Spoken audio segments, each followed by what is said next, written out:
To build anything that truly lasts, it takes time.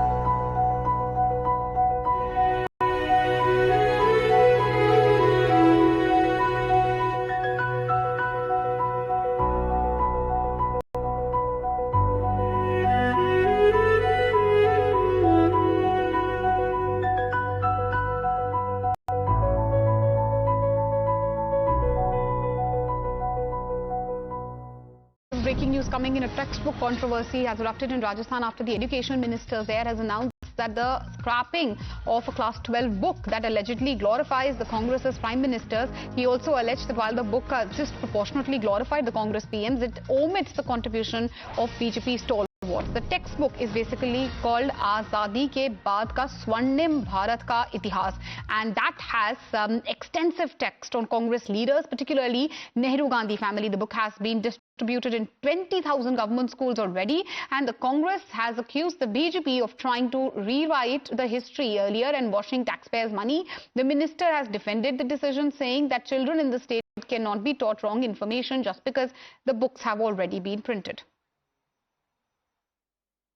जिन्होंने इस देश के लिए और प्रदेश के लिए जो कुछ किया है उनका उल्लेख होना ही चाहिए, लेकिन ऐसा नहीं कि मैंने जो अच्छा किया है उसका तो उल्लेख हो, लेकिन जो मेरे सामने वाले ने उल्लेख किया, अच्छा किया, उसका उल्लेख ना हो। ये बेईमानी है, ये धूर्तता है जो नहीं करनी चाहिए। क्या लगता है कांग्रेस से ये किताबें चल रही हैं? कांग्रेस ने ही ये किताबें चालू करवाई थी, लेकिन उसके जो परीक्षा में अंक नहीं जुड़ते थे, इसलिए मैं इसी पुस्तकों को पढ़ाने से मना कर दिया है कि ऐसी पुस्तकें शिक्षा विभाग नहीं पढ़ाएगा बच्चों को। Okay, my colleague Lakhbir is live with us on the broadcast. Lakhbir, this textbook controversy which has erupted in Rajasthan, help us understand what is the education minister saying? Why has he announced a scrapping of these books?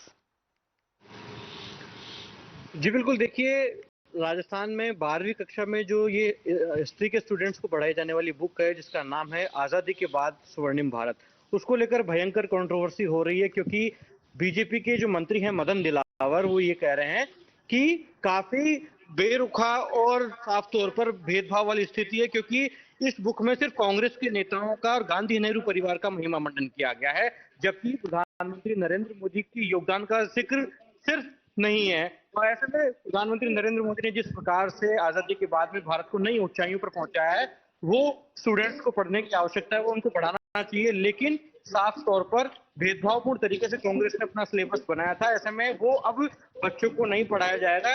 हालांकि जिस प्रकार से ये पूरा syllabus छप चुका है, किताबें छप चुकी हैं, उसके बजट की परवाह किए बिना, उसके खर्चे की परवाह किए बिना तत्काल प्रभाव से इस पुस्तक पर प्रतिबंध लगाया जाएगा।